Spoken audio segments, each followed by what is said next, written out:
Наконец-то попал в средневековый замок, который расположен над Рейном. Вот Рейн внизу. Вот это, где я иду сейчас, это бывший ров между крепостной стеной и стеной самого замка. И тут, обратите внимание, травки всякие высажены с табличками. Аптекарские, лекарственные, то есть для кухни. Розмарин, тимьян, шалфей. Ну, много чего такого интересного. Вот так жили. Построен в 1260 году. Ну, имеет длинную историю. Ни разу никем никогда не был взят. Это Рейн судоходный.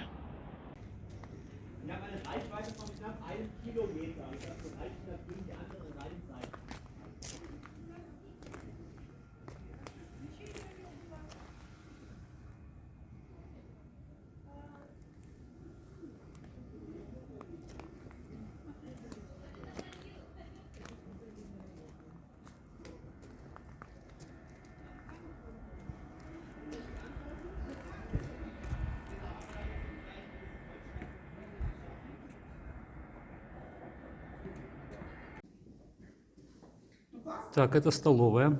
Большой стол. Здесь такой камин, где одновременно и грели, и готовили пищу. Человеческий рост.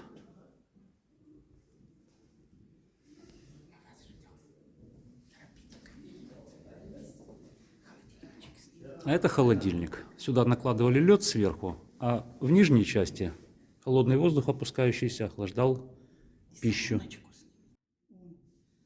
Вот это солонка, Да. ключ от которой был только у хозяина замка. Для того, чтобы получить щепотку соли, нужно было идти к нему и просить. Спасибо.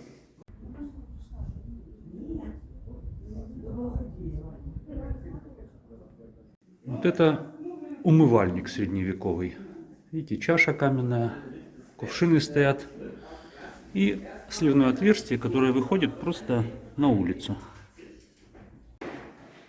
Зал для совещаний, заседаний. И вот здесь вот то самое место, которое хотят увидеть многие. Это туалет средневековый. Кошка маленькая и выход туда вниз на улицу. Ну, в смысле, выход для, сами понимаете, чего. Причем самое интересное, говорят, что запирался человек не изнутри, а запирали его снаружи. Потому что именно вот через такие туалеты очень часто совершались нападения на замки. С улицы поднимались и нападали. Поэтому запирали человека снаружи. Спальня с миниатюрной кроваткой.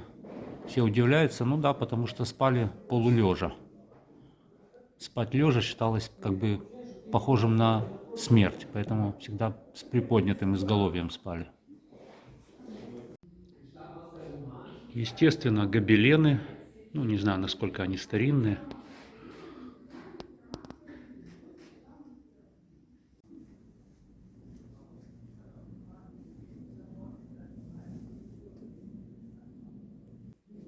Какой средневековый замок без запасов вина? Бочки.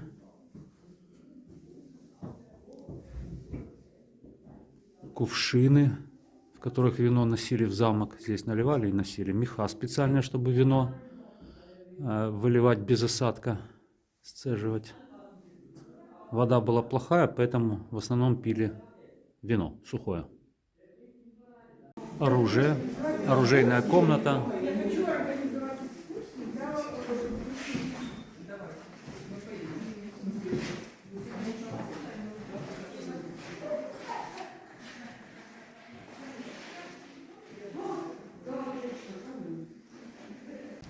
Когда этот замок начали строить в 1260 году, вот так примерно выглядели рыцари.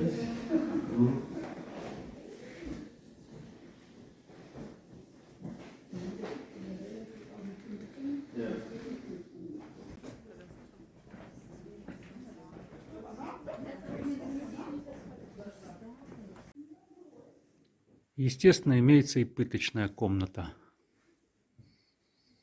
Всякие приспособления для выбивания признаний.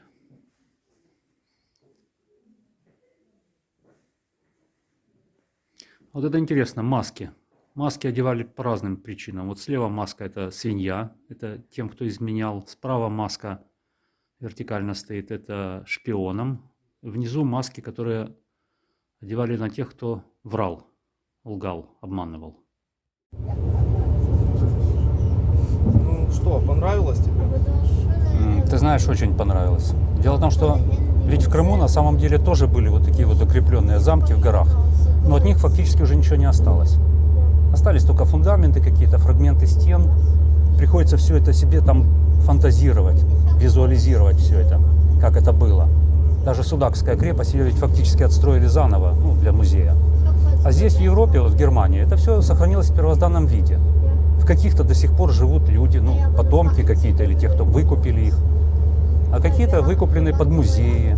И все это в первозданном виде. Да, конечно, там реставрация какая-то была, что-то переделывалось, но тем не менее, как оно было в средние века построено, так оно все и сохранилось. Очень понравилось.